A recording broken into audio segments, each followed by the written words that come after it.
Halo sahabat pemerhati Alkitab, pada kesempatan ini kita akan membahas topik apakah hari Sabat masih berlaku. Topik ini sangat menarik untuk kita teliti berdasarkan firman Tuhan di dalam Alkitab. Namun demikian mari kita dengarkan bahasan ini terlebih dahulu dari Pendeta Ezra Soru di channel YouTube.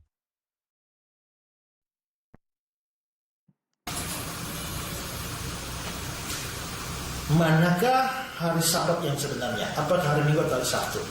Kalau mau lihat kata Sabat sendiri, orang Yahudi itu kan tidak punya nama hari, gitu ya. Jadi nama hari itu disebut dari urutan. Jadi hari ke-1, hari ke-2, hari ke-3, dan hari ke-7 itu dalam bahasa Ibrani adalah Sabat. Ya, jadi dilihat aslinya memang Sabat itu hari Sabtu. Dan karena itu kalau di dalam perjanjian lama orang beribadah, yang kita orang beribadah pada hari Sabat, itu hari Sabatnya adalah hari Sabtu. Ya, tapi kita juga mengapa kalau memang hari Sabtu, kenapa kita kebaktian hari Minggu? Karena kita percaya bahwa Sabat Sabtu itu telah diganti menjadi Sabat Minggu, Sabat Kristen. Ya, apa alasannya sampai kok menjadi Sabat Kristen menjadi Minggu? Karena patokannya adalah dari kebangkitan Kristus. Kristus bangkit pada hari Minggu. Ya, Kristus bangkit pada hari Minggu. Lalu dia 2 kali menampakkan diri setelah kebangkitan, dan pada waktu 2 kali menampakkan diri, dua-duanya juga hari Minggu. Ya, di dalam Yohanes 20:19 dia muncul pada hari Minggu pada waktu Thomas tidak ada. Lalu setelah itu dikatakan bahwa dalam Yohanes 20:26 8 hari kemudian. Kalau dari Yohanes 20:19 8 hari kemudian itu jatuh kembali hari Minggu lagi. Sehingga Yesus memunculkan diri. Ada yang mengatakan pertemuan murid-murid setidaknya itu adalah satu kebaktian. Yesus menambahkan diri dalam 2 kali hari Minggu itu sebagai satu konfirmasi terhadap perubahan Sabat dari Sabtu ke Minggu. Ya, baru saja kita mendengarkan klip daripada Pendeta Ezra Soru tentang apakah hari Sabat masih berlaku.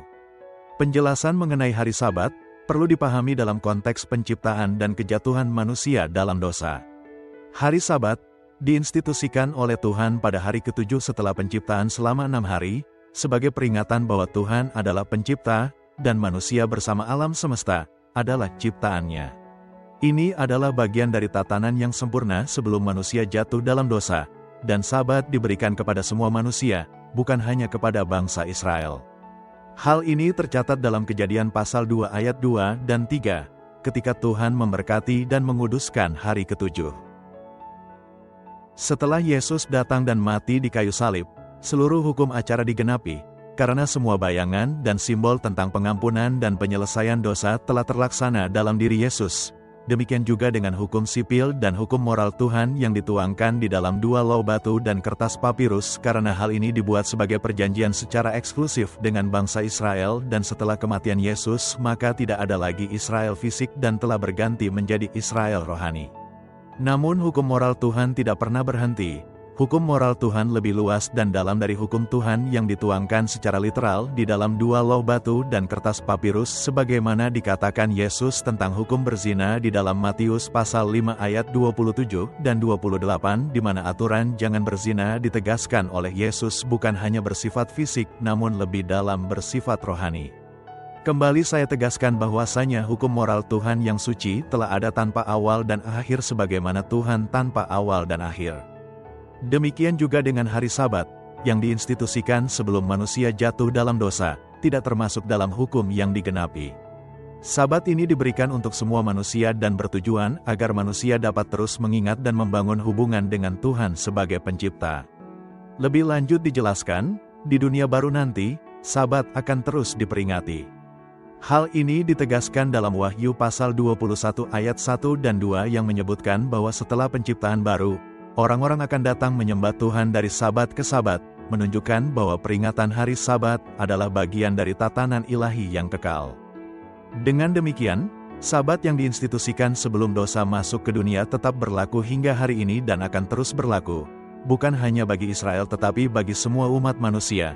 Karena tujuannya adalah untuk mengingatkan kita akan hubungan kita dengan Tuhan sebagai pencipta. Kapan hari Sabat yang kudus harus kita pelihara?